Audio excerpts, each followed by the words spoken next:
Perfeito, boa noite, pessoal. O texto que a gente vai ler hoje é um texto bem legal, né? Como a Esther falou aí pra gente, ela tem uma coletânea de textos bem legais, ela já é da era tecnológica da faculdade. Na minha época da faculdade, eu tinha que ir lá na Xerox tirar cópia. Não sei se todos aqui sabem, né, qual língua eu estou falando nesse momento, mas existe também, existia um local nas faculdades, né, que você tinha que ir lá pegar a pasta do professor e pedir a cópia. Então, esse já estava aí digitalizado, facilitando muito aí o nosso contato com o texto. E, enfim, mais uma vez eu agradeço a Esther por ter feito, né, ali dentro de um processo bem acadêmico que ela tem vivido, que foi assim que acabou a faculdade, ter vivido o mestrado, ter feito aí uma seleção de textos bem especiais para gente. Então, hoje a gente vai pular, né, aquela parte de apresentação, já não é mais o nosso primeiro encontro. E como eu disse antes, estou feliz por aqueles que estão aqui novamente, né, numa terça-feira à noite, para a gente trocar saberes e a partir desses saberes a gente poder fazer uma entrega mais enriquecedora do nosso trabalho, né, enquanto educadores. E o texto de hoje, né, o que a gente vai analisar é o texto A Devolver o Tempo da Infância à Escola. É um prefáciozinho de um livro, mas que ele é muito potente no que ele traz. E no final, mais uma vez, é um momento para a gente trocar, né, o que a gente conseguiu refletir, o que que a gente pode trazer desse material para a nossa prática, né, enquanto educadores. O livro do qual a gente tirou o prefácio é o livro Infância e Pós-Estruturalismo.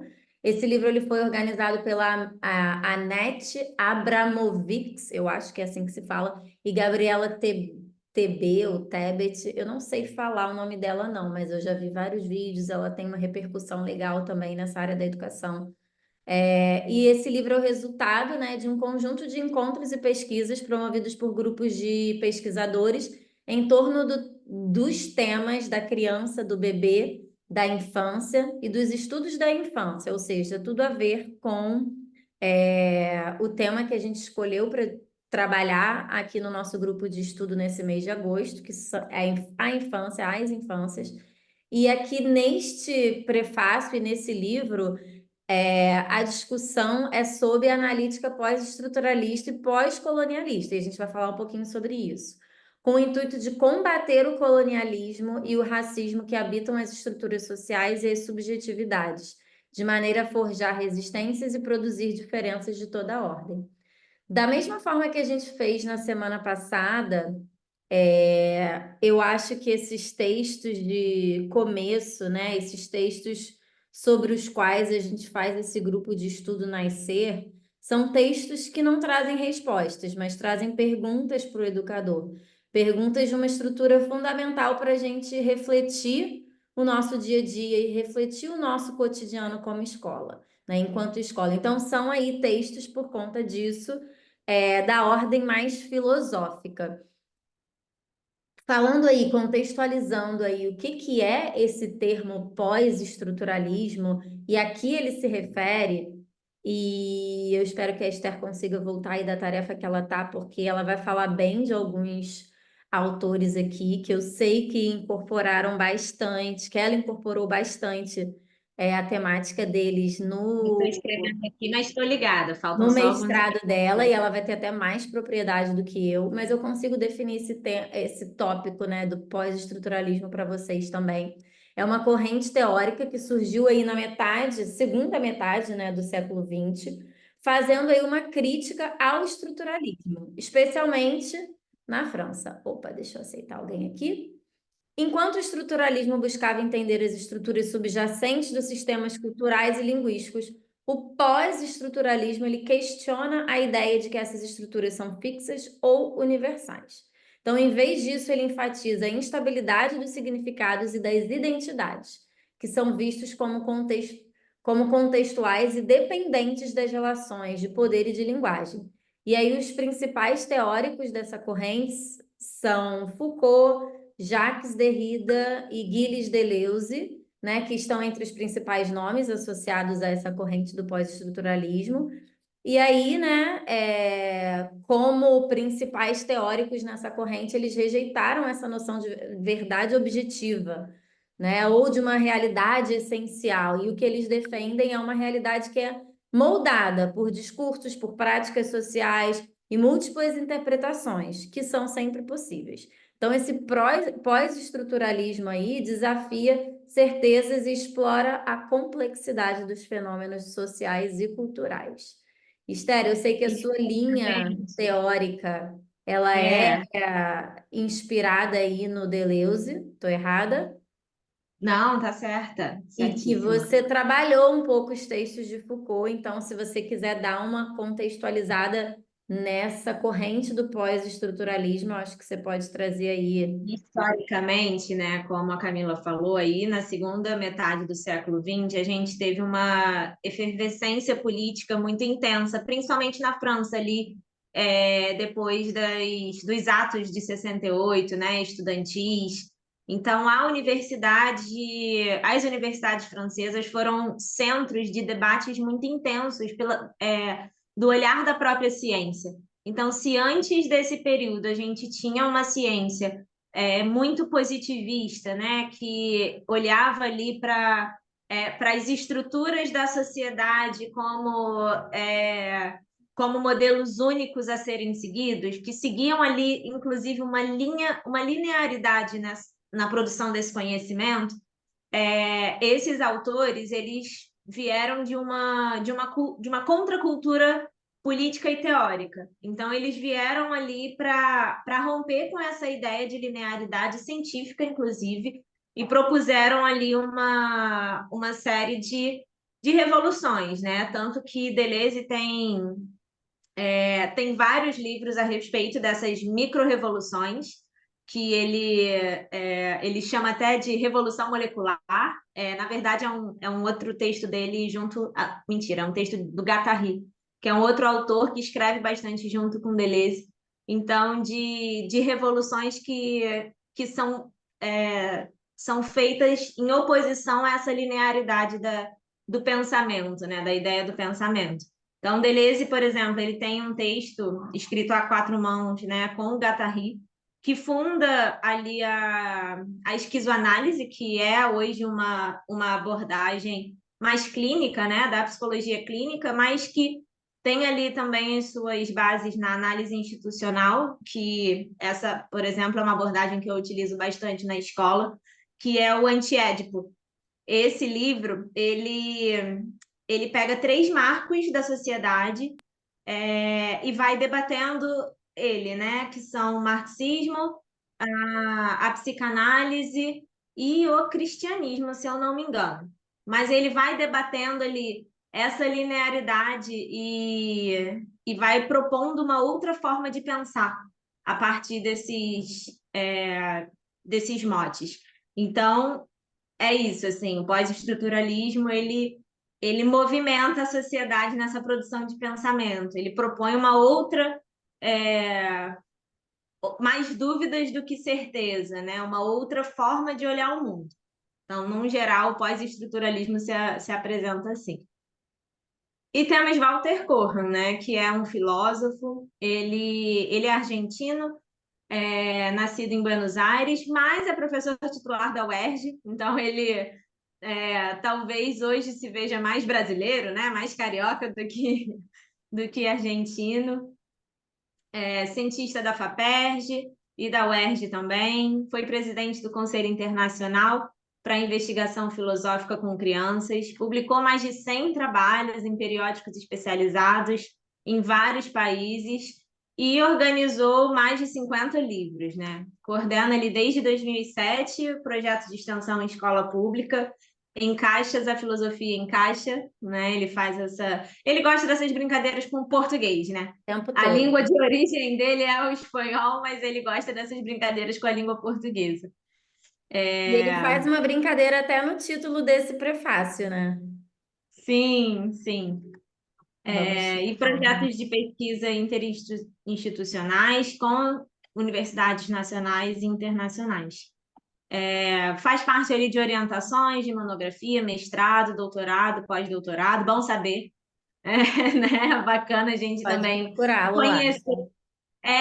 Mas é bom a gente saber também que esses professores estão na casa, né? Eles estão produzindo também enquanto orientadores e, enfim, e buscar, inclusive, abriu, se eu não me engano, na UERJ, o programa de seleção de mestrado e doutorado. Então, quem se interessar aí, abriu de história e abriu de educação, se eu não me engano. O de psicologia, eles têm uma pós em psicologia social.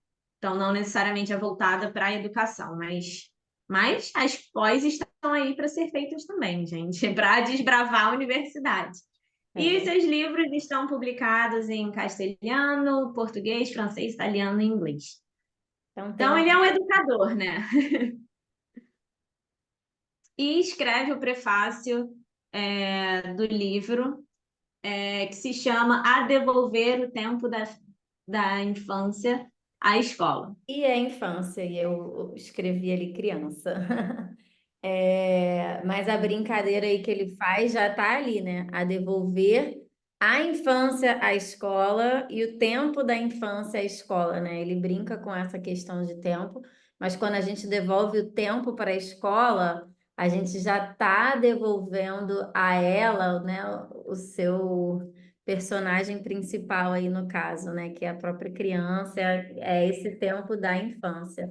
Então, como a Esther falou, ele gosta de fazer essa brincadeira com palavras, desde ali do título do projeto de iniciação na UERJ, né, o projeto que ele tem, tanto quanto aqui a gente vê no prefácio desse livro.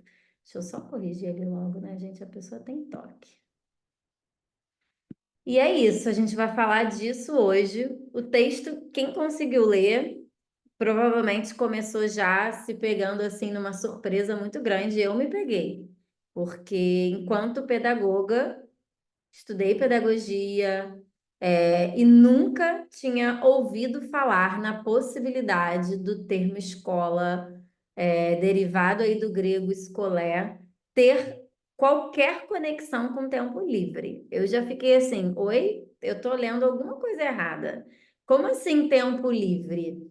E aí, né, ele mostra como essa palavra, inclusive, além de significar tempo livre e da função estrutural, né, da escola enquanto uma instituição, quando criada na Grécia antiga, o como as palavras que a gente usa para a escola até hoje, nas principais línguas aí usadas internacionalmente, inglês, espanhol, francês, tem essa raiz. Então, o que eu me questionei foi como essa palavra poderia ter um uso, né, uma função de tempo livre, e a gente que usa essa palavra em tantos idiomas nunca ter ouvido falar nisso, né?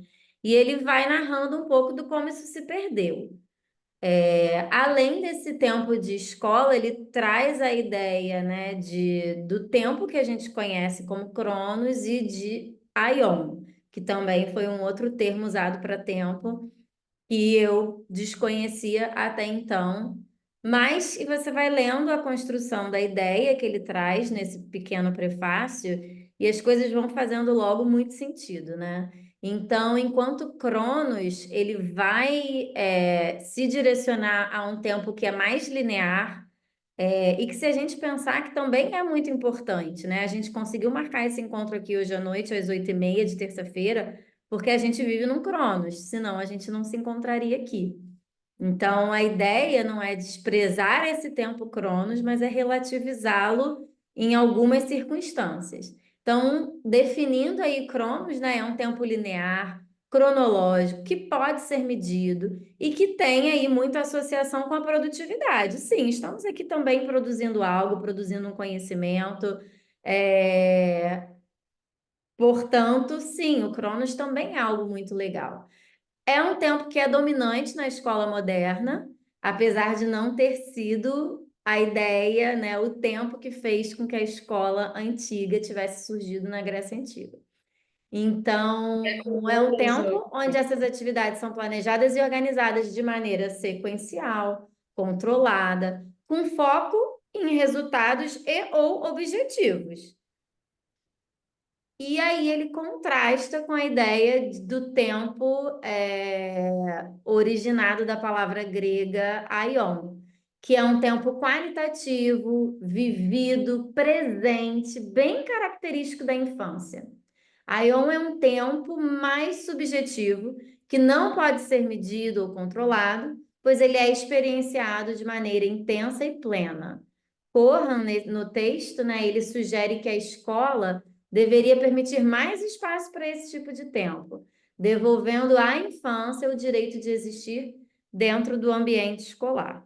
Então, se a gente for conectar aí um pouquinho disso tudo, a gente tem o escolher, que seria a ideia de perder tempo, e ele explica que, na verdade, essa ideia de perder tempo da escola inicial lá na Grécia Antiga era a ideia exatamente de alguns estudiosos de poderem ler, de poderem perder-se no tempo, mas afastados dessa ideia da produtividade, que a escola fosse esse espaço no qual todos podem vivenciar o tempo de uma maneira diferenciada. Então, não era que fosse necessariamente um espaço para não aprender, né? Essa coisa do perder tempo que ele traz não é perder tempo com um tempo perdido, né? É perder tempo porque você não está vivendo sob a ótica da produtividade. Você não vai pensar, poxa, para eu ler esse livro aqui, quantas aulas eu deixei de dar, quantas fraldas eu deixei de trocar, de filho, de aluno, enfim, de qualquer coisa, né? Ou para eu curtir esse momento, quantas atividades, quantas fichas eu deixei de preparar? Qual foi a atividade do meu cronograma escolar que eu perdi? E E aí a ele gente trouxe, eu vou deixar a Esther seguir um pouquinho, a gente trouxe também esses tempos numa perspectiva bem escolar, para a gente refletir como eles se manifestam na escola, né? Aqui eu retomo, na verdade, né, o significado de escolé, que é o tempo livre. Originalmente, a palavra grega, né, significando esse termo, tempo livre ou lazer, e na Grécia Antiga era associado ao tempo dedicado à filosofia, ao estudo e à reflexão. Um tempo de qualidade que é o oposto do tempo produtivo e apressado. Então, aí a origem escolé é a raiz etimológica da palavra escola, né? E era um tempo reservado para o ócio criativo e o aprendizado desinteressado. Um período em que as pessoas podiam se dedicar a atividades intelectuais, filosóficas ou culturais sem a pressão do tempo ou da produtividade. E ele coloca nessa escolher como um espaço para liberar tempo, né? Então você cria ali uma outra cronologia. A ideia é você produzir de fato um outro tempo que te propicia a aprender, que te propicia a estar disponível para essa experiência. E ele cita dois autores, né, que é o Machilar e o Simons, que eles escrevem um livro chamado Em Defesa da Escola. Eu até tenho ele aqui, é um livro bem bacana, e é onde ele apresenta esse conceito de suspensão, né? Ele coloca que esse espaço para liberar o tempo forma, né, uma criação de uma experiência igualitária entre os alunos. Então, a escola como um lugar de suspensão, um lugar onde esse aluno chega e ele é suspenso de todas aqueles outros fatores externos que os tornavam ali desiguais, né? Então, eles podem experimentar o mesmo espaço livre, o mesmo espaço de aprendizagem. É claro que a gente sabe também que a escola ela é esse lugar de encontro das diferenças. Não estou dizendo que a ideia é que sejam todos iguais dentro da escola, mas que eles tenham, e nós também que habitamos a escola, né? O mesmo espaço para experiência, para viver essa experiência de um tempo livre de aprendizagem. Então isso é bacana, né? Ele também coloca ali a escola com uma força de colocar em suspense as desigualdades sociais, culturais, e que dentro dela ficam temporariamente sem efeito. Então, a ideia é que esse estudante habita a escola e temporariamente não se sinta desigual socialmente que um outro estudante, né? Então, é bacana a gente olhar também por esse olhar e pela via da experiência, que é a ideia do escolher, né? Do senso de lazer e tempo livre. De ter uma experiência de aprendizagem, quando coloca aqui desinteressada, não que não haja um interesse em aprender, mas que ele não tem uma obrigatoriedade de produzir algo.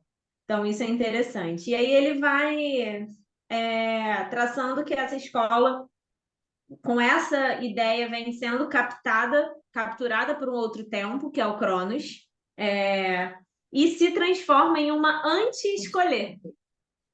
Então, que inverte essa ideia, né? Um espaço onde não se pode perder tempo. E isso é uma frase que a gente escuta cotidianamente na escola. Não, a gente não pode perder tempo. Vamos fazer isso rápido, porque a gente tem que assumir esse papel, porque a gente tem que criar isso, a gente tem que atingir determinado aluno, porque a gente não pode perder esse tempo.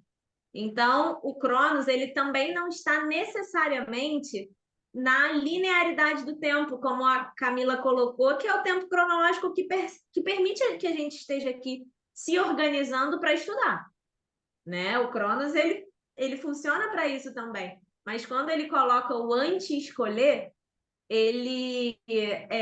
esse Cronos assume uma postura de não perder esse tempo, né? E que é um tempo do capital, da produtividade, do mercado, que eu tenho certeza que todos nós aqui temos uma experiência com esse tempo Cronos, independente da escola que estejamos. Sim. Eu sei que é uma experiência que a gente tem. A gente luta contra esse tempo muitas vezes, né? Para que a Fora gente da tenha um escola, né? Na escola a gente está sempre nessa correria, sim, mas todo o mercado ele é ditado pelaquela frase que todo mundo já ouviu e quiçá já falou, que tempo é dinheiro, né? Então, realmente é algo que não se pode perder. E quando a gente compara tempo com dinheiro, aí a gente realmente pensa, é algo que não se pode perder. Ninguém aqui quer perder dinheiro, ninguém rasga dinheiro, ninguém quer rasgar tempo, né? A gente fala que quem rasga dinheiro é maluco.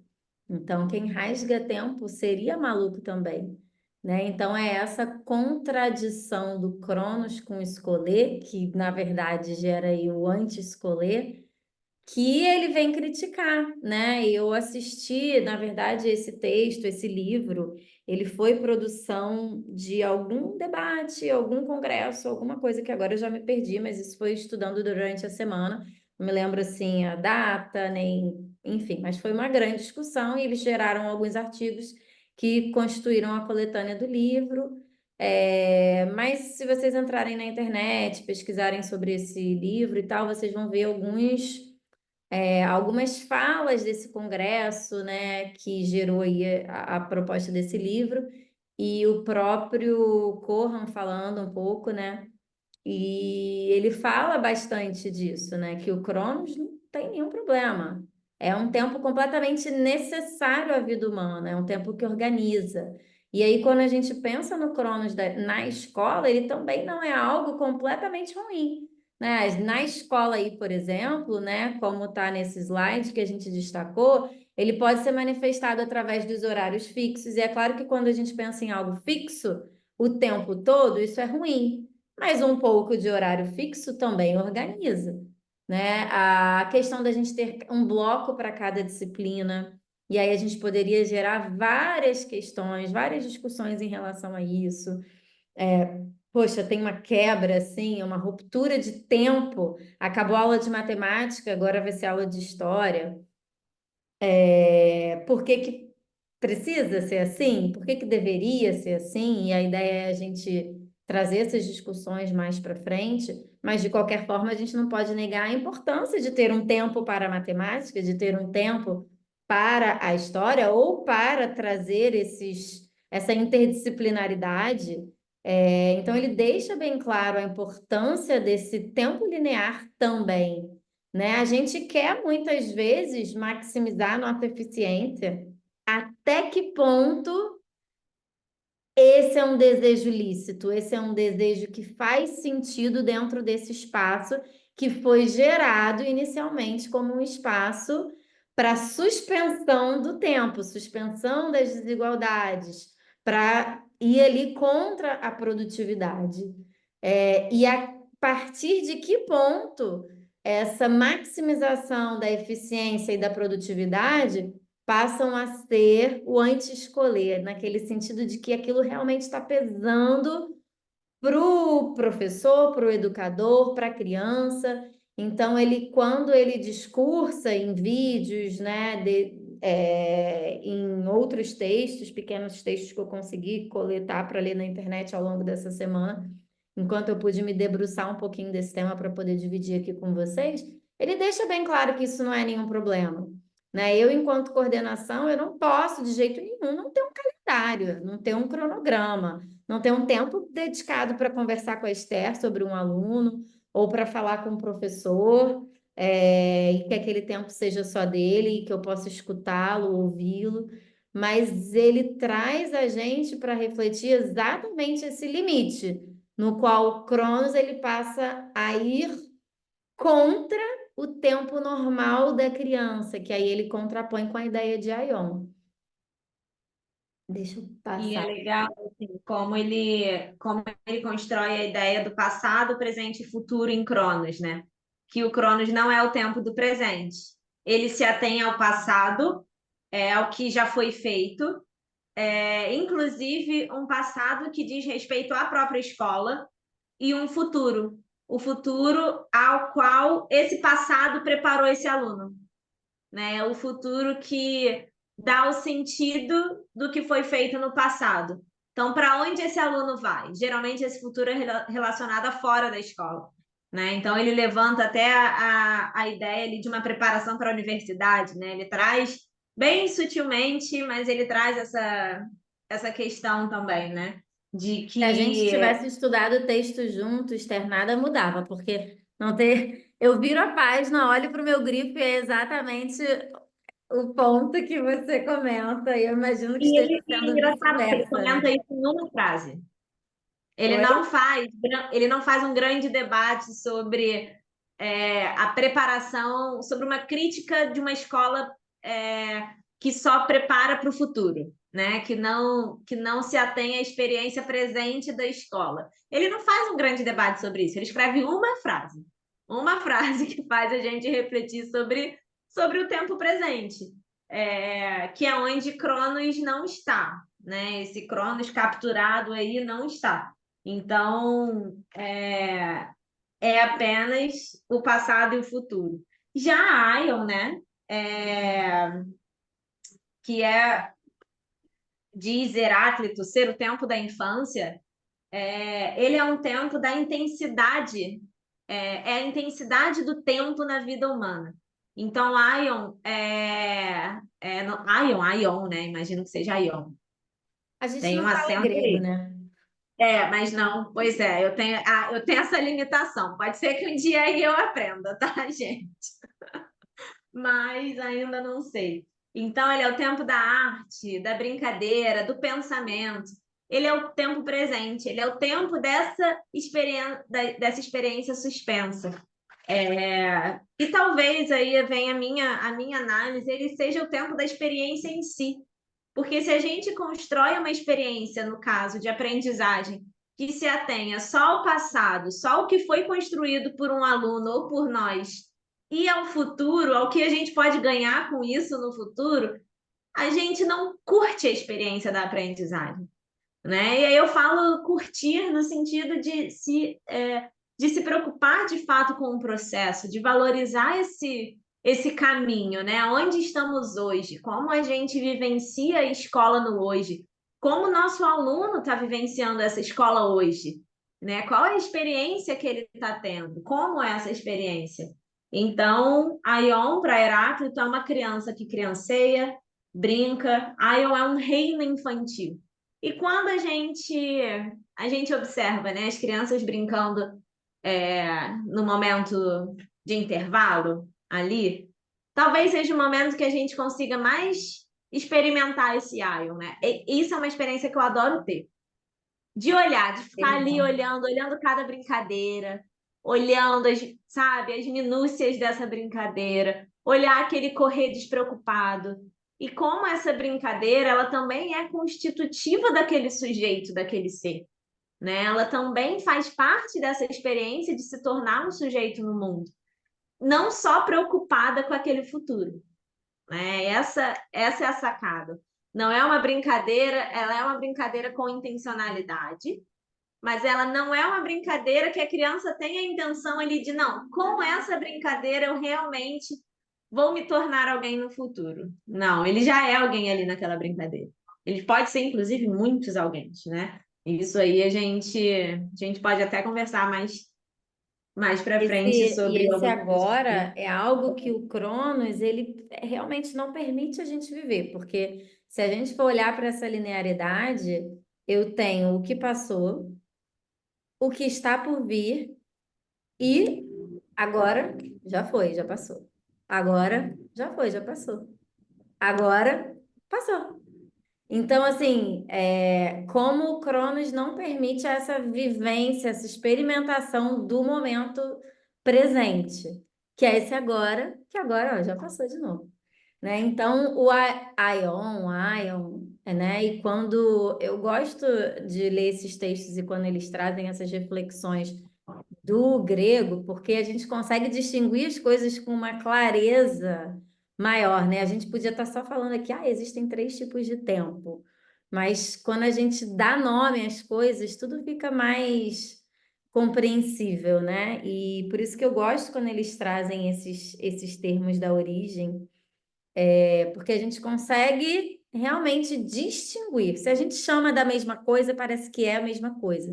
Mas quando a gente dá nomes diferentes, ou quando as coisas têm nomes diferentes, a gente consegue distingui-las. E aí, quando a gente olha para essa ideia de Aion, é exatamente esse momento ali que a Esther citou, né, como um exemplo dentro da escola, como esse momento pode ser observado dentro da escola. É aquele tempo que não está rigidamente controlado, né? A criança está ali completamente entregue, vivendo o presente, está muito imersa no aqui e agora, né? Não há uma expressão constante para avançar rapidamente para a próxima tarefa.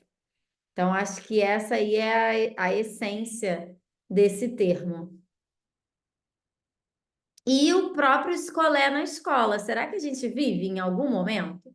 Ou será que a gente poderia viver? E como a gente pode resgatar o que tem de bom, né, nessa ideia da escola da Grécia Antiga para o nosso espaço de hoje? Eu não tenho dúvidas que a escola de hoje ela tem muitas coisas legais que a escola da Grécia Antiga talvez não tivesse.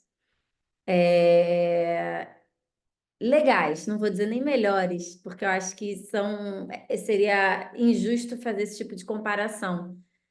Mas se a gente pensar, será que a gente consegue viver esse conceito de escolé na nossa escola, né, no nosso dia a dia? E se a gente consegue, como? Né? E aí eu parei para refletir e fiquei pensando mesmo, fiquei pensando e rabiscando, né? O que que eu faço na escola? Poxa, eu planejo, não, tô lá no Cronos. Não, eu sento para brincar, tô lá no Ion. Em que momento a gente consegue manifestar, fazer com que esse escolher se manifeste no espaço que a gente está? Então, quando a gente traz essa ideia de ênfase na experiência do aluno, quando a gente se propõe a respeitar os ritmos individuais, cada aluno tem um tempo. Eu tive uma experiência muito legal ao longo dos anos, né, de escola, que foi amar o cronômetro e odiar o cronômetro. Porque a ideia do cronômetro em sala de aula, ele dá para o aluno uma noção de tempo, o tempo que ele tem, ele possibilita que esse aluno se organize dentro daquele tempo. Contudo, eu comecei a observar que ele gerava uma ansiedade em algumas crianças, eventualmente gerava uma ansiedade. Hoje, enquanto coordenação, eu não estou aqui para determinar nada. Eu acho que o professor ele é o maestro dessa orquestra e ele vai saber o que funciona. Mas eu sempre questiono. Eu falo, poxa, se tiver um aluno seu que vai sair da sua sala ansioso por causa desse cronômetro, valeu a pena? Será que eu ajudei mais a se organizarem do que ajudei mais do que estraguei? Não sei. Hoje é algo que não é que eu acho que a gente não vai ter hora, não é que eu acho que a gente não possa ter esse cronômetro, mas eu acho que precisa estar muito claro que isso precisa ser flexibilizado, que cada um tem seu tempo, Tem crianças que vão escrever. Gente, prova de produção textual. Assim, eu tô falando bem do meu cotidiano, tá? Foi uma coisa que a gente, na escola que eu trabalho, a gente tem um calendário de provas e a gente só faz uma prova trimestral. Acho até ok. Eu não sou contra esse tipo de avaliação totalmente. Eu sou contra que esse tipo de avaliação reflita exclusivamente a nota do aluno, mas que ele exista, né, de maneira comedida, também é uma habilidade importante para se trabalhar. Mas prova de produção textual. Cara, a primeira vez que eu vi aquilo sendo feito com o tempo, eu falei, é impossível. É impossível. Tem aluno que produz um texto em 10 minutos. Tem aluno que para produzir um texto ele precisa de 3 dias. Eu não produzo um texto em menos de alguns dias, fazer uma boa revisão e tudo mais. Então, a ideia é da gente ir realmente refletindo algumas práticas e pensar o que que vale a pena. O que que eu posso manter? Poxa, eu não tirei a prova de produção textual do cronograma. Do cronograma, minto, né? Eu não tirei, eu nunca acabei com a existência dela. Mas eu tirei sim ela do cronograma do pai e do aluno, porque o professor ele pode fazer o momento que ele quiser, ele pode fazer em mais de um dia, e ele vai ter ali uma prova. O aluno foi provado. Prova não é, ele foi testado, ele foi avaliado.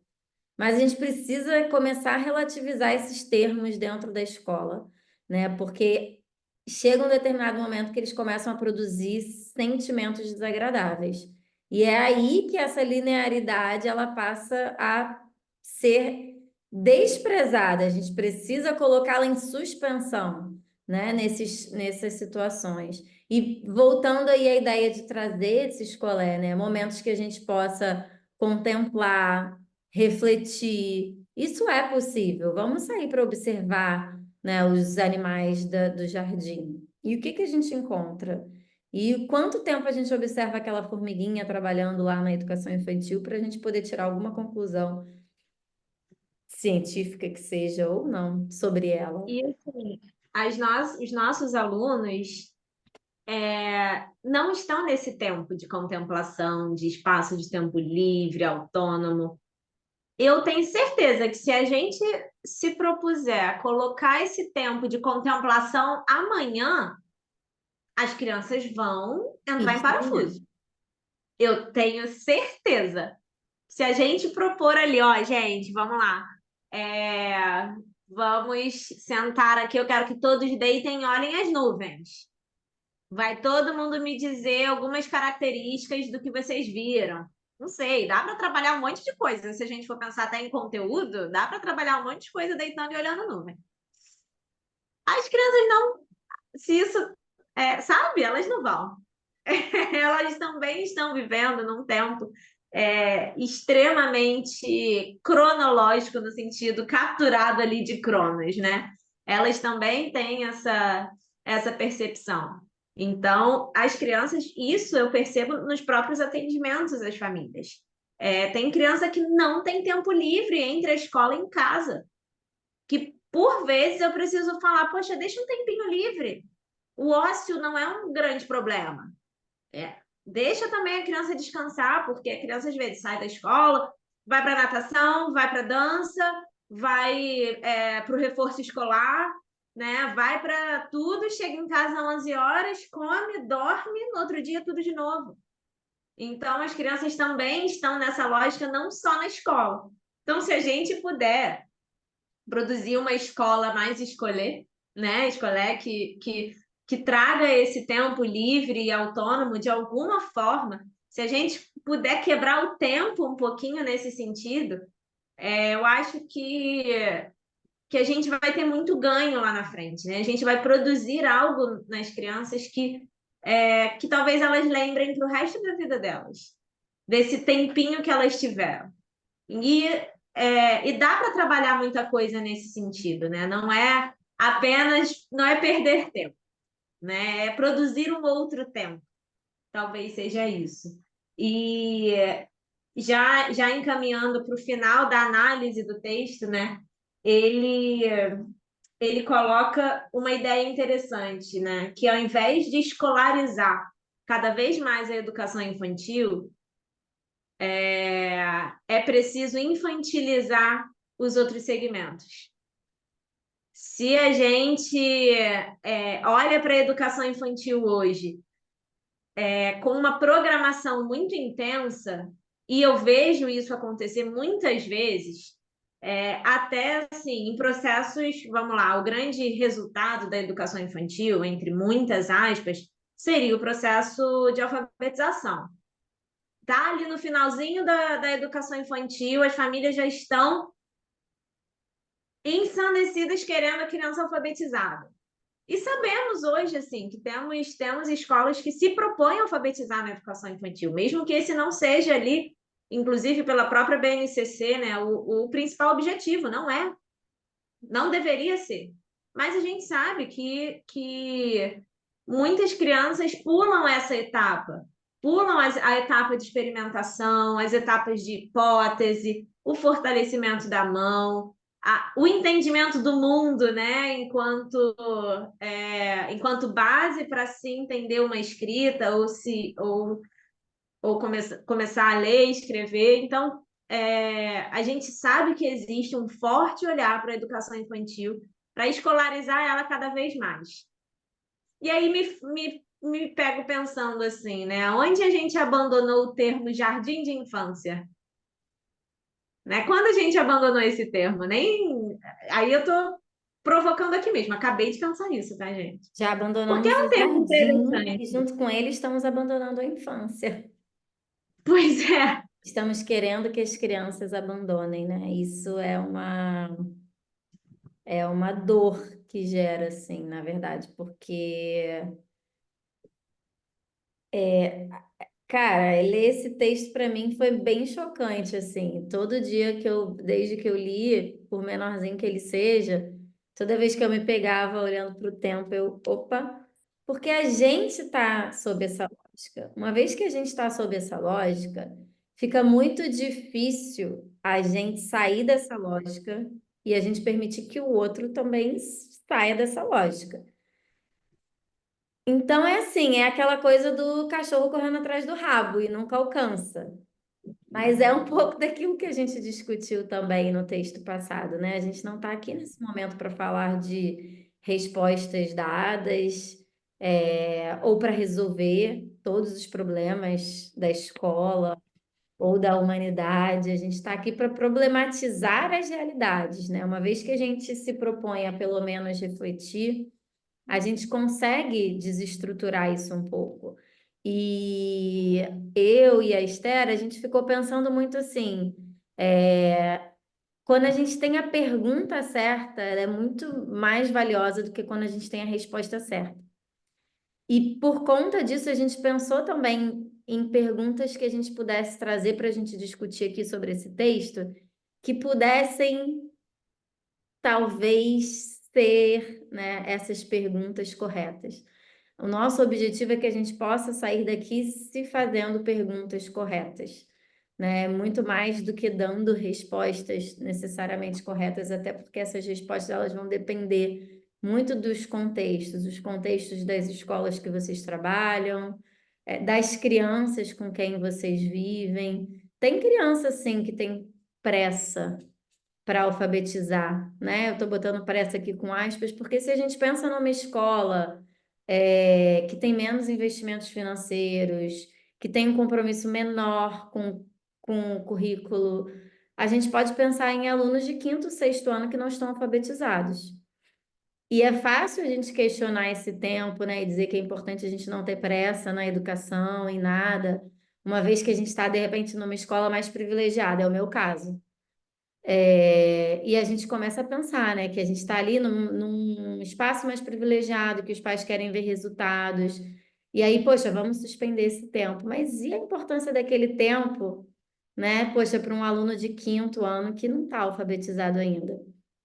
Por isso que é mais importante a gente fazer as perguntas certas do que ter respostas certas, porque não existe resposta certa para todos os contextos, né? E a ideia do pós-estruturalismo é exatamente essa, é que a gente possa se questionar e refletir dentro dos nossos espaços, das nossas realidades, Então, acho que a gente pode, né? Alguém tem alguma dúvida, assim, até agora, ou quer fazer algum comentário geral em relação ao texto que gostou, que não gostou?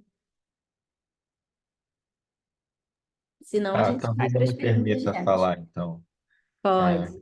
boa noite mais uma Boa vez a noite. todas. Eu não li o texto, né, como eu comentei, mas eu acho que eu definitivamente vou ler, porque acho que ele vai ao encontro de algumas inquietações minhas. Eu sou professor de Fundamental 2 e ensino médio, né?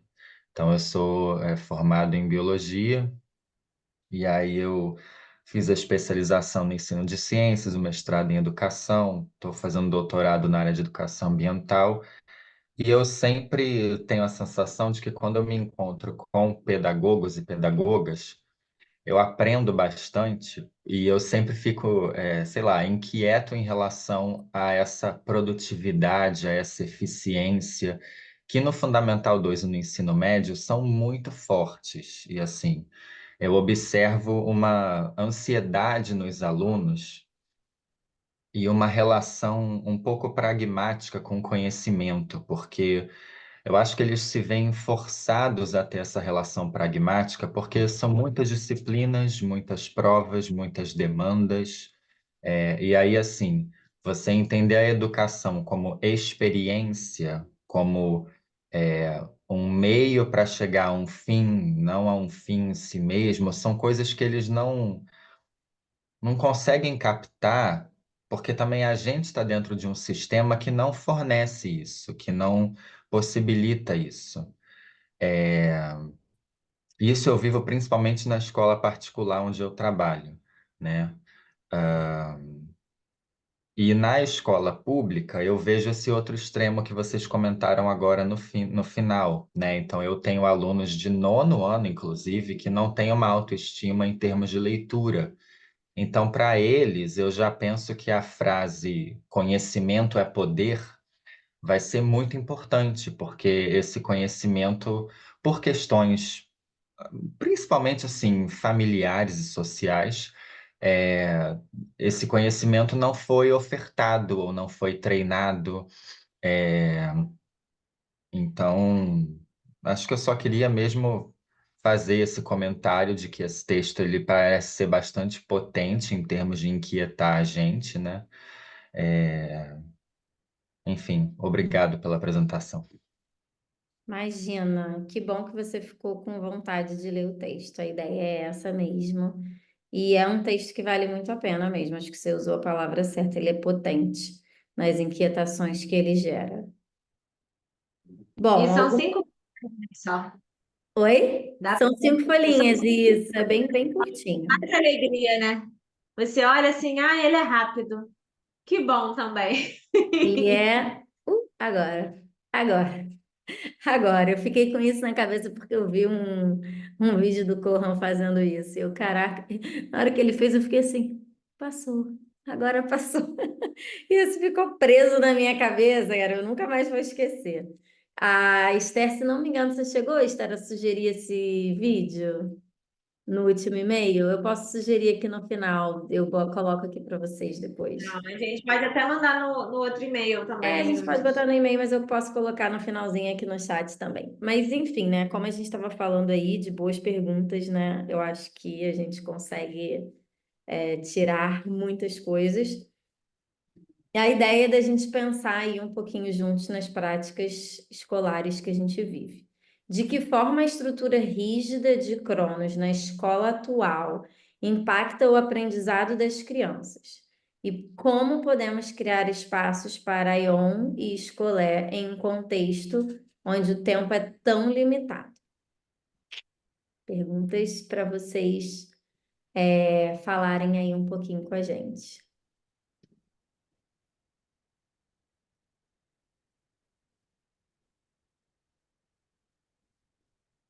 Eu falo muito, Camila fala muito também.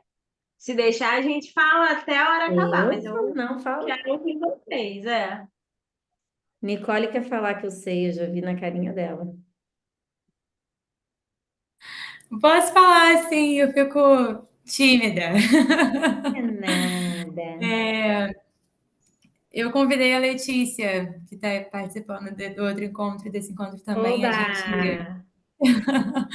A gente estudou junta na faculdade e antes da gente entrar aqui na chamada, estávamos conversando e foi um sentimento assim, que as duas tiveram, né? De caramba, primeiro que como, né, a gente perde isso sendo que a gente entrou na sala de aula agora. Como você acabou de entrar na sala de aula e você já está imersa num mundo de que isso não é mais uma questão assim de pensar a infância como se era antes, talvez. Né? Como a produtividade agora que a gente vivia no ensino médio e agora a gente vê isso na educação infantil. De ter dever de casa todo dia, ou então o recreio que só tem 15 minutos, porque tem que voltar para fazer atividade, porque os pais cobram folhinha em casa. Enfim, né? Então, como isso está muito presente. E, ao mesmo tempo, como ler isso também traz a esperança de que pode sim ser diferente. Talvez não o sonho, né, o ideal, mas como que a gente conseguiria pensar outras formas de fazer isso, né? A gente até brincou assim, acho que a gente vai ter que montar a nossa própria escola, porque dentro do Rolê. sistema, dentro do sistema tá um pouco complexo isso aí, né? Mas, enfim, acho que sempre é válido assim essa reflexão e me fez pensar primeiramente nisso, assim, de quanto de brincar, o brincar livre as crianças estão tendo, assim. Porque a gente está o tempo todo pensando na atividade que vai fazer, ou então vamos propor essa brincadeira aqui para poder chegar no assunto tal, porque vai ser discutido nessa unidade. Isso é bacana, isso é importante, as crianças aprendem brincando, mas em que momento a gente está pensando não, vamos só deixar elas brincarem, né? É a Porque assim, famosa é muito. intencionalidade, né? Intencionalidade pedagógica. É um jargão E, lindo. Tudo que o educador faz tem intencionalidade. E ele só esqueceu de pensar na intenção dos outros 18, 20, 24, 26 seres ao redor dele que têm intenções completamente diferentes, né? Isso eu vai acho que até bater a lá no nossa texto da também, semana assim, passada do Enigma da Infância. uma coisa que eu lembro muito, que foi até você, Camila, falou isso para mim, a gente tem que brincar também, a gente tem que se divertir com eles também. Então, isso é algo que eu vejo muitas vezes, tipo, tá, eles estão ali brincando e ao invés de estar brincando, a gente está adiantando outra coisa. Por que eu não posso fazer isso em outro momento? Por que eu não parei para brincar agora? Inclusive, depois que eu li o texto, eu desci numa sala só para brincar com as crianças, que eu precisava fazer isso. Falei que foi um auge, assim, tipo, preciso viver o que eu li agora. Enfim, acho que é um pouco do sentimento que eu tive. Esse E a vídeo que eu brincadeira, vou. Nicole, ele tem até um momento do texto que ele fala da brincadeira, mas eu não lembro o trecho agora, e eu acho que eu não anotei. Mas que a própria experiência do brincar é, tem aprendizagem ali. Né? É algo que, inclusive, talvez esteja dentro do enigma, mas que a gente também não tem um controle exato, sabe? É algo, uma brincadeira que acontece, é uma experiência de brincadeira que talvez seja importante a gente levar para os segmentos acima, né? Porque a ideia é essa, gente. Chega um momento que a brincadeira acaba. E por que que a brincadeira acaba? Por que que a gente tem que. Por que que o momento do play tem 15 minutos só? Gente, aonde já se viu as crianças brincarem 15 minutos só? Livre, né? E eu falo isso de um lugar que eu vejo, vivencio isso, tá? Mas é doído. É doído. Semana passada eu fiz um curso online 2 dias. E foi um curso longo. Era um curso, o primeiro dia foi de 8h30 às 4h30, o segundo dia foi de 9 às 4h30, acabou 5. A gente ficou numa reunião depois para terminar umas atividades até 5h30. E era um curso bem rígido e estruturado. A gente teve de manhã um intervalo de 15 minutos, de tarde um intervalo de 15 minutos e 1 hora cravada de almoço. No final do primeiro dia, parecia que tinha passado um caminhão em cima de mim. Parecia que eu tinha ido feito musculação. Eu falei, gente, não é possível, que estranho. Eu achei que eu ia ficar em casa fazendo home office, ia ser uma delicinha, né? Porque eu fico lá na escola, é um caos. Eu tava contando os dias para ficar em casa, né? Peguei uma caneca bonita, botei do lado, falei, hoje eu vou estudar.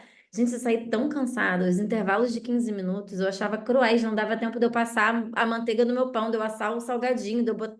Eu falei, gente, não é possível, tem alguma coisa errada. E aí eu pensei, cara, como 15 minutos é breve? E aí, enquanto eu li esse texto, Esther, eu pensei exatamente isso, cara, o play de 15 minutos. 15 minutos de play, 15 minutos de snack, a gente tá falando assim porque a escola é bilíngue, né? Mas 15 minutos de recreio, 15 minutos de lanche, somando os dois dá 30 minutos. Há 2 anos atrás eu consegui brigar e botar o recreio para 20 minutos. E assim, isso eu vou falar aqui dentro, ninguém vai contar para ninguém. Mas Consegui vai botar... pro YouTube, então Vai, fica mas tudo ligado. bem, mas tudo bem. É, não deixa Eu tô esquece. falando que eu vou contar aqui dentro, mas é brincadeira, na verdade, não é segredo, não. Aí eu consegui aumentar o tempo de uma aula, de um play. Eu consegui aumentar o minuto de play assim e fui botando. Botei lá no timetable e não deixei ninguém perceber que foi que aconteceu. E agora, de 2 anos para cá, eu consegui aumentar 5 minutos, mas não dá para. Mesmo assim, é muito pouco, gente. 20 minutos para uma criança brincar livremente. Eu não conseguia nem assar meu salgadinho para comer. Porque era isso, eu Eu, tirava do freezer, aí eu ia botar no micro-ondas. Quando eu ia botar um pouquinho no forno, acabou o tempo. Eu já estava lá, a mulher falando, e eu tinha que estar lá presente, porque era curso, né? Curso pago pela escola, tinha que estar lá sentado. Primeiro dia, eles me falaram que era 9 horas, mas começava 8h30. 8h35 já estavam atrás de mim já. Cadê você, que, né? Que não está aqui no curso ainda. no mês passado, eu estive num congresso de psicologia escolar, né, em São Paulo, e no congresso, assim, acaba sendo um congresso muito denso academicamente, porque a gente vai discutindo questões ali muito caras para a educação e para a psicologia também. Então, foi um congresso muito denso, assim. E das muitas discussões que aconteceram, né, temáticas e tal, a gente sempre caía na questão do tempo. Porque a gente falava, a gente tem que ter tempo para responder, a gente tem que ter tempo para isso. E aí não temos, e aí? O que a gente vai fazer? Até que uma autora lá, muito, muito importante, inclusive a Adriana Marcondes Machado, quem tiver a oportunidade de procurar, ela fala muito sobre o processo de escrita enquanto metodologia, até para lidar com as questões da escola. Então, é uma pessoa interessante para se buscar. Ela falou: a gente precisa inventar um novo tempo. A gente precisa produzir um novo tempo. E é isso, talvez essa seja a nossa maior tarefa enquanto psicólogos escolares, né? Porque são dadas muitas questões para a gente resolver, para a gente dar conta. E ali ela falava, né, de questões até de violência escolar mesmo, que se busca na psicologia razões, motivos, soluções mirabolantes para resolver questões de violência. E ela falava que respondia: eu preciso ter tempo para pensar. Eu não tenho essa resposta agora. E aí ela quebrava um pouco as pessoas nisso, porque a ideia é que a gente tenha toda vez respostas prontas, né?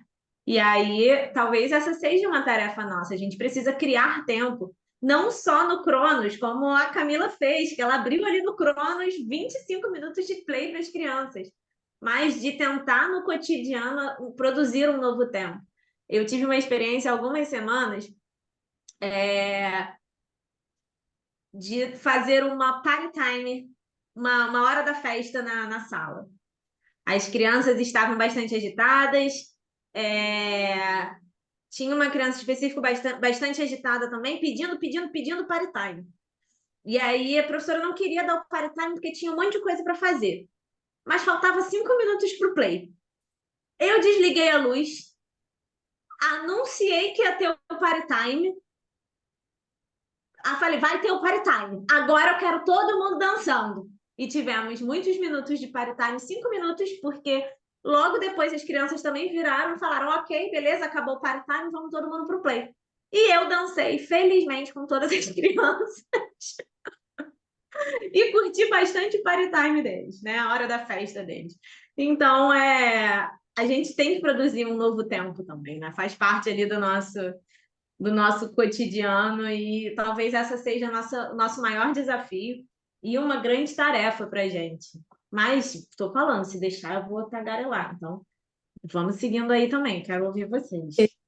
Eu queria compartilhar uma coisa que aconteceu na escola que eu trabalho agora, nesse segundo semestre, e que tem muita relação com o tempo, não diretamente com o tempo da infância, de infância mas que, de certa maneira, acaba refletindo nesse tempo também, principalmente esse tempo mais subjetivo e qualitativo, né? Que traz dentro dessa figura de Ion, né? E o texto é muito bom. Eu acho que assim, a forma como vocês decuparam ele ficou excepcional, muito, muito boa mesmo.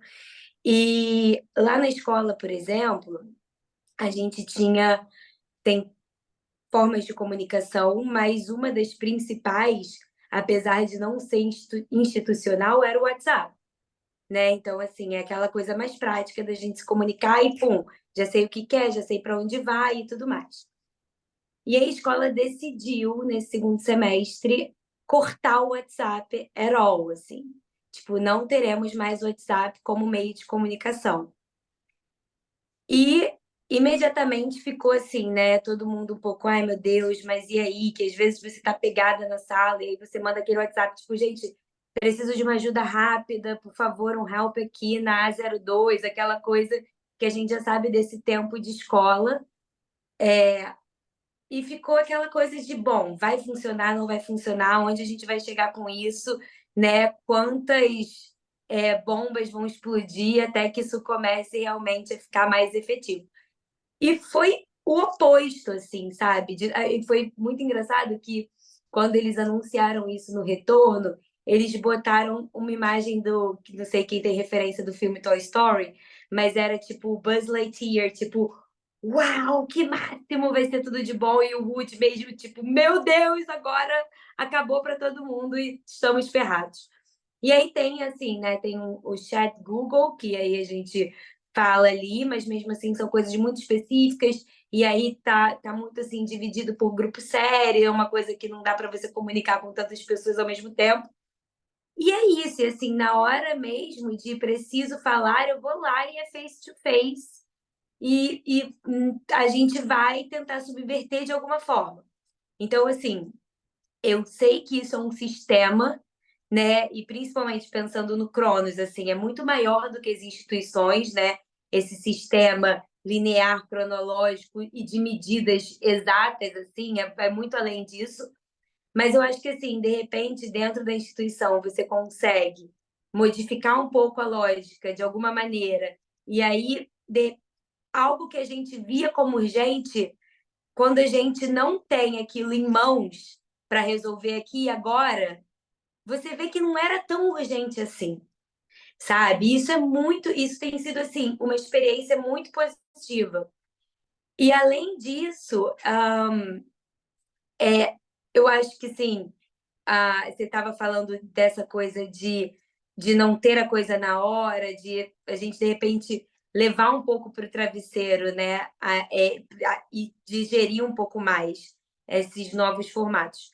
E voltando na pergunta inicial, que era talvez, né, de como que a gente faz para trazer a Ion e o Escolé um pouco mais para dentro desse cotidiano escolar, que está muito fincado em Cronos, eu penso assim, claro que dentro de uma realidade mais privilegiada, né, que nem sempre você tem um único professor com 35 crianças numa sala de aula. Isso, assim, você reconhecendo que é uma visão de um privilégio, né, dentro de um privilégio, assim, eu penso que se você tem uma companheira em sala, se você tem uma TA, né, uma assistente, uma professora assistente, talvez assim, quem sabe em algum momento a gente consiga dividir esse grupo. E aí, enquanto a professora de repente está fazendo uma atividade que é mais sistematizada, que tem mais início, meio e fim, por que não talvez o outro grupo sair desse ambiente, se tiver essa possibilidade, e poder viver esse tempo presente da brincadeira, com uma observação sem uma intervenção direta? Fico pensando assim, né, que talvez seja um equilíbrio, alguma possibilidade assim. Gente, vocês me escutam? Tô ouvindo, Bia. Boa noite, gente. Boa noite. Pegando um gancho no que a Ju falou, né? Eu trabalho muitos anos com educação infantil, né? E trabalhei também com fundamental, mas eu sinto assim que essa divisão, né, do tempo, né, do Cronos, eu acho que na educação infantil acho que a gente consegue trabalhar um pouco melhor, sabe? Trazer essa questão do Ion melhor. Eu fiquei me questionando, né, quando li o texto, eu até anotei, né? Que às vezes a gente planeja determinadas atividades e tal, na educação infantil, toda aquela questão da intencionalidade e tal. E aí eu fiquei pensando, né? Poxa, as próximas atividades que eu vou organizar, eu vou planejar, eu vou perguntar de fato qual é o real objetivo daquilo. Ah, mas como assim, Bia? O que você quer dizer com isso? Porque, por exemplo, eu estou trabalhando profissões. Então eu vou separar lá, né, o meu centro lá de. Gente, eu tô com as coisas em inglês, ainda dou aula de inglês aí, mas o. Caraca, é difícil. O drama, né? Lá, o centro daquele Dramatização. lá das profissões. Isso, obrigada. E aí, para poder. A criança vai ter lá o aparelhinho do médico, vai ter lá as coisinhas para ela ser a teacher. Tá, mas o meu objetivo é o quê? Ela prepará-la para o futuro ou fazer com que ela viva? Sabe? Para viver, a gente tem que viver o presente, experienciar o presente. Né? Então, eu falei, não, eu acho que eu tenho que começar a pensar, né? Eu sei que não dá, não é possível a gente pensar todas as atividades assim, no momento atual. Mas acho que algumas a gente pode colocar isso. Né? Será que essa atividade eu estou fazendo de fato com que a criança ela viva o presente, ela viva aquilo que está acontecendo ali naquele momento? Ou eu estou realmente forçando uma barra, sabe, para prepará-la para o futuro? Porque a gente está inserido num sistema que trabalha muito assim, né, daquela coisa do porque tem que preparar os nossos filhos para ser os melhores, para passar em todas as provas do vestibular e tal, mas, cara, eu estou trabalhando com crianças de 3 anos. Eu vou preparar uma criança de 3 anos para o vestibular? 3 anos para ela saber o que ela... Cara, não. Ela precisa viver aquele presente. Ela precisa interagir, né, de forma mais natural, né, com seus amiguinhos, com seus coleguinhas. Então eu fiquei pensando muito nisso. É isso que eu vou levar assim para frente, sabe? Eu sei, como eu falei, a gente ainda não consegue fazer isso o tempo todo, né? Mas eu acho que pelo menos a gente conseguir levar isso para algumas atividades, né, que a gente faz no nosso planejamento, eu acho que é viável. Eu acho que pelo menos seria viável. Camila fez uma outra intervenção em Cronos no ano passado que combina com o que Letícia colocou aqui no chat. Letícia fez um comentário até relacionando um pouco com a natureza, né? O quintal da escola, da necessidade de sair um pouco da sala de aula, entendendo que essa sala de aula, ela até fisicamente representa Cronos por muitas vezes, né? Então, sair desse espaço já promove ali um deslocamento dessa experiência, desse olhar. Então, conversando um pouquinho com o que Letícia falou, Juliana e você, Bia, Camila, no passado, instituiu um momento ao ar livre, não foi, Camila? Oi, eu tô assim, onde ela vai chegar? Eu nem sei, gente. Aqui é tudo no ao vivo. Eu tô, meu Deus. Do que ela tá No falando? timetable, ali, Mas é verdade. no calendário dos alunos, né?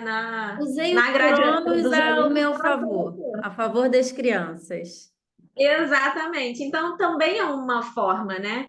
De talvez a gente institui uma atividade livre, mas ela é um pouco mais menos direcionada, né? E aí a gente consegue brincar com isso e até brincar com as crianças. E, enfim, ela tá ali dentro de Cronos, tá prevista ali, mas a performance dela talvez esteja mais em Ion, né? Então a gente também consegue brincar com isso. E aí Camila fez isso. Ela jogou um pouco ali, Você até me falou, gente, lembrou, isso daí foi de um livro que eu tirei essa prática, na verdade, a necessidade de fazer essa intervenção, porque eu estava lendo uns textos sobre desemparedamento da escola no ano passado. E ele até, esses textos acabaram até me levando. Se vocês jogarem Desemparedamento da Escola, tem alguma organização aí de educação que fala muito, usa bem esse termo. Tem uns textos em PDF bem legais, eu compartilhei com a equipe no ano passado. Mas todos esses textos, eles mencionam um texto que é um pouco mais denso, que eu tenho até lido também, que é o livro chamado... Última Criança na Natureza, é esse? A Última Criança na Natureza, isso. E esse material, esse texto, esse livro, né, ele fala muito da realidade que a gente vive hoje, né, no qual as crianças estão passando cada vez mais tempo em espaços fechados. E por que que isso tem ocorrido dessa maneira, né? Várias questões da nossa sociedade que fizeram com que as crianças passassem a ocupar cada vez mais espaços fechados, controlados. E os reais problemas disso, né? Porque em defesa de uma segurança, em defesa de um cuidado, a gente tem criado outros problemas. E aí é o Richard Louv, o autor desse livro, e ele fala até num déficit de natureza, que ele fala que é um termo que ele cunha ali para contextualizar essa ideia, né? Que não é um termo clínico, mas que poderia vir a ser, né? E aí ele vai, enfim, traz várias reflexões bem interessantes em relação a isso. E aí, quando eu li esses materiais sobre desemparedamento da escola e sobre essa realidade, eu parei e pensei, caramba, os alunos saem dessa escola e eles passam a tarde em espaços fechados. E aqui a gente tem tanto espaço aberto. E aí vamos ser, né, comedidos também. É claro que na escola a gente não vai colocar um aluno para correr qualquer tipo de risco, mas poxa, a escola que eu trabalho, por exemplo, é completamente linear. Falta até um relevo. Cá entre nós podia ter mais relevo, mais buraco. Assim, é um ambiente muito seguro fisicamente, fechado, tem segurança na porta. E eu pensei, por que nem aqui a gente está levando essas crianças para fora? Né? E o que está faltando para isso? E aí eu comecei a estimular os professores a levarem os alunos para fora e acaba não funcionando. E aí eu propus assim para minha equipe da educação infantil nas minhas reuniões pedagógicas, eu conversei com um a um, né? Porque é claro que em contrapartida eu quero que todos comprem a ideia, né? Eu não quero que seja algo que venha de cima para baixo. Agora eu disse que vai ser assim e assim será. Então eu fui tentando construir essa ideia, né? E fui tentando compartilhar esses materiais que eu estava lendo com eles. Tem muito vídeo também. Eu esqueci o depois eu posso tentar achar e compartilhar com vocês. Eu tenho péssima memória para nome, gente. Vocês vão perceber isso ao longo do tempo. Nome de autor, nome de curso, nome de Instagram. Tem um Instagram famosinho que traz essa ideia aí toda do desemparedamento. É Instituto Alana, se eu não me engano. Instituto Alana, lembrei. E eles têm vários vídeos no YouTube também sobre essa série. Então, eu fui compartilhando os vídeos com os professores. Depois, eu fui compartilhando os textos. Depois, eu fui compartilhando a ideia. Depois, eu fiz uma coisa que quem me propôs foi a Juliana, inclusive, que ela faz lá na escola dela. Vamos ver se ela vai lembrar. A cara de quem não lembrou de cara. Que Ah, meu é o Deus. tal da semana Without Walls. Flash Walls. Exatamente. E aí eu puxei e fiz algo parecido e eu falei, mas agora vai ser, vou conseguir convencer todo mundo, para não dizer que eu que inventei e mandei. Todo mundo gostou da ideia. E aí eu botei no timetable das turmas, né? O início do dia na educação infantil, ele precisa acontecer do lado de fora. Eu falei, professor, você pode fazer o que você quiser. Tem que dar matemática? Beleza. Tem que trabalhar ciências? Beleza. Mas nesse horário aqui, tá no timetable, são outdoor activities. Então, não importa o que você vai fazer dentro do seu planejamento, mas nesse horário você não está dentro da sala de aula. E eu sei que é difícil, não é sempre que o professor consegue seguir isso à risca, não. Mas quando eu mostro esse timetable para as famílias visitantes, eles ficam muito contentes. Assim, nossa, mas vocês têm um tempo todo dia fora de sala de aula? Tenho, não é o play, é um tempo. Um tempo para a gente sair. Olha o tamanho dessa escola, né? Um tempo para a gente aproveitar. Enfim, são coisas pontuais que a gente pode trazer para a escola, né? E aí, essa é a segunda pergunta que eu lancei aí, e eu gosto até quando a gente não precisa de pergunta para discutir, tá, gente? A gente bota as perguntas aqui mais com medo da gente ficar. Ninguém quer participar, então vou direcionar uma pergunta. Mas que bom que não está precisando. Mas uma pergunta que a gente já até discutiu e respondeu, que está aqui na tela, né? Em que momentos específicos da nossa rotina a gente percebe que Aion, que é esse tempo vivido na sua essência, no tempo presente, poderia enriquecer a experiência educativa. Porque se a gente parar para pensar, a gente acha que a gente está tendo tanta intencionalidade pedagógica que quando a gente vê, a gente não está tendo nenhuma, a gente perdeu a intencionalidade pedagógica. Porque é aquilo, é claro que você quer a experiência pela experiência, mas quando você permite a experiência pela experiência, você também tem ganhos pedagógicos, né? E é claro que é aquela coisa que a gente falou, às vezes parece que é um cachorro correndo atrás do rabo, porque quando a gente vê, a gente cai de novo, mas aí eu tô beneficiando meu aluno, aí eu tô criando mais experiência, então isso é bom para produtividade. Aí a gente para e muda de novo, né? A gente corre para o outro lado nessa hora, quando a gente chega perto do rabo, a gente vira e corre para o outro lado. Então, E parece clichê, mas porque eu acho que a gente escuta isso muito, né? Que a escola ela é muito viva, ela é dinâmica, é um ecossistema muito próprio. Mas a própria escola produz esses enfrentamentos, né? Esses micro-enfrentamentos a essa lógica mais cronos, mais linear. Então, esses micro-enfrentamentos a gente vai fazendo cotidianamente também. Não precisa que tenha ali uma institucionalidade do que a gente precisa fazer revolucionário, né, dentro da nossa prática, mas basta que a gente consiga fazer um dia, basta que ali a gente promova esse outro tempo, basta que ali na conversa, no um a um, a gente consiga pensar uma nova forma de agir.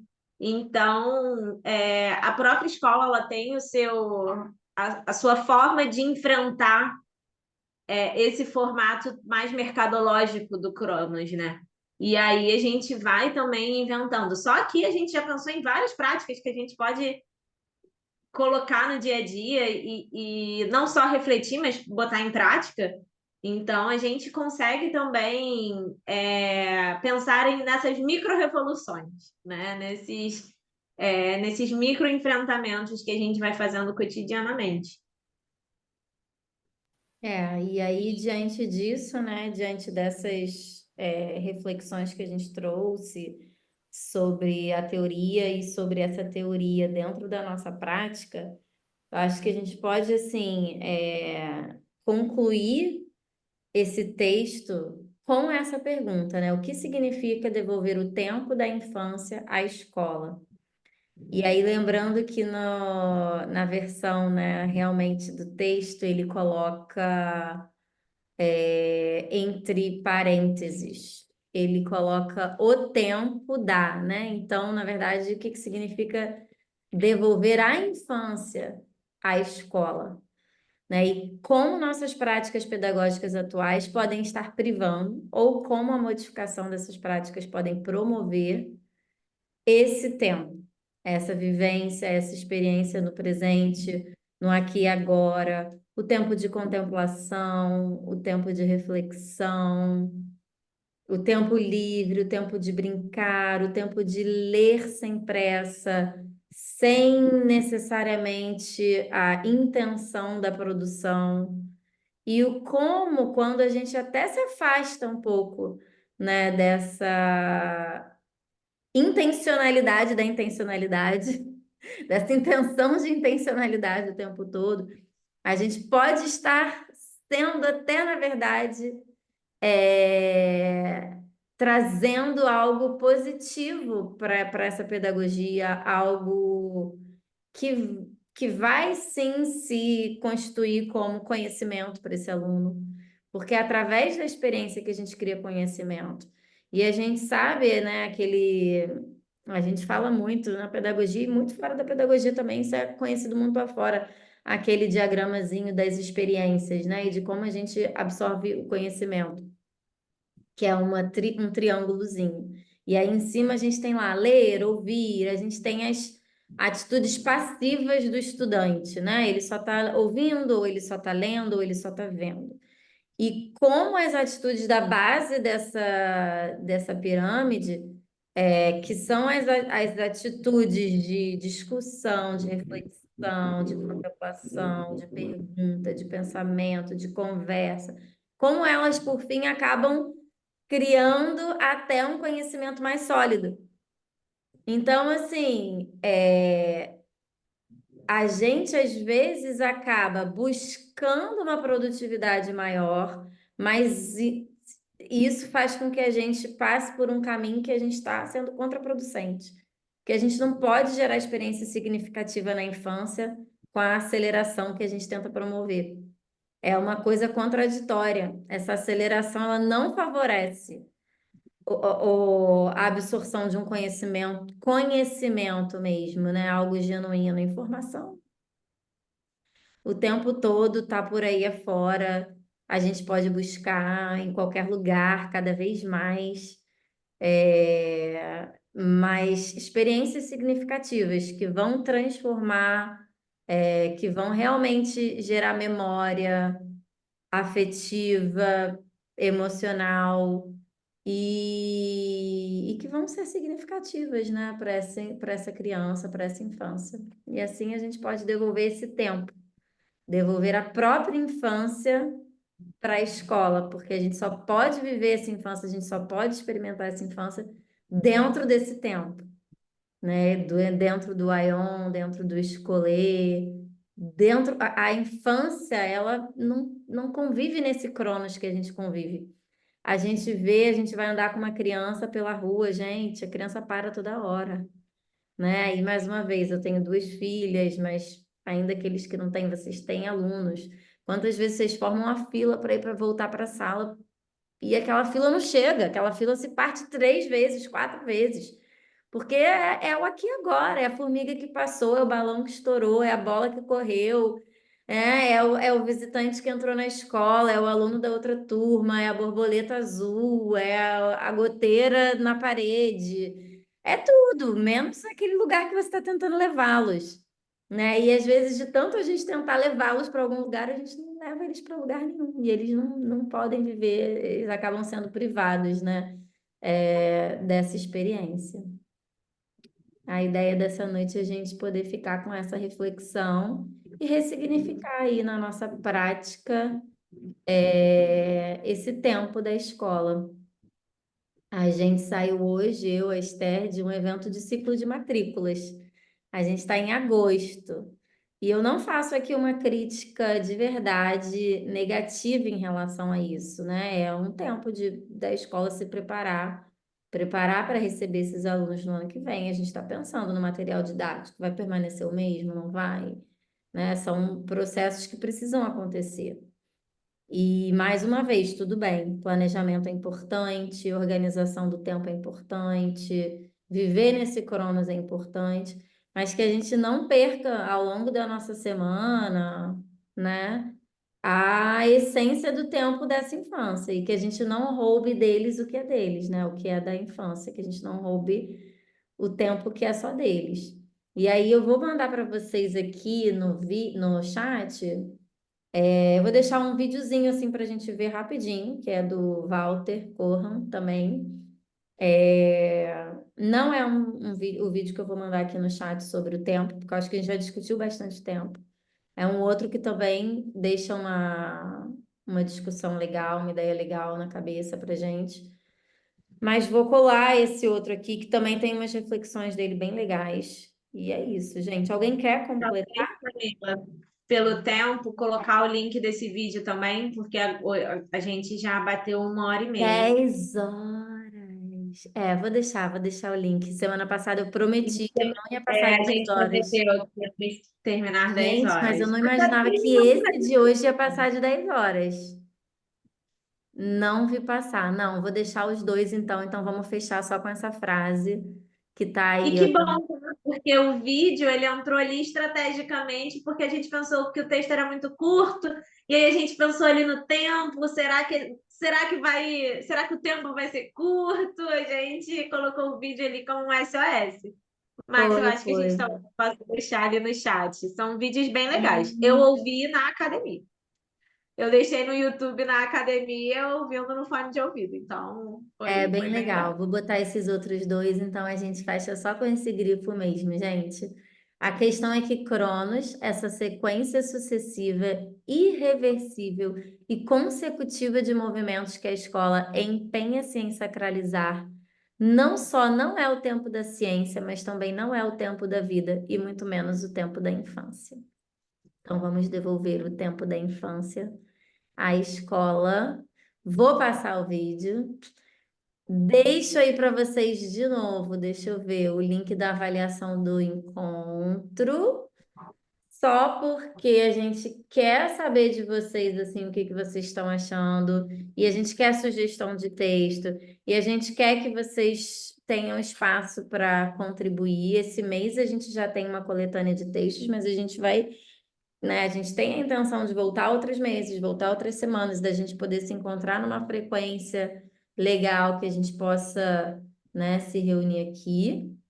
E então eu deixo aí para vocês esse o primeiro link. Vou passar aqui agora o outro. Eu já vou encerrar a gravação, né? Enquanto a gente só se despede. Enquanto você pega os links, Camila, o texto da próxima semana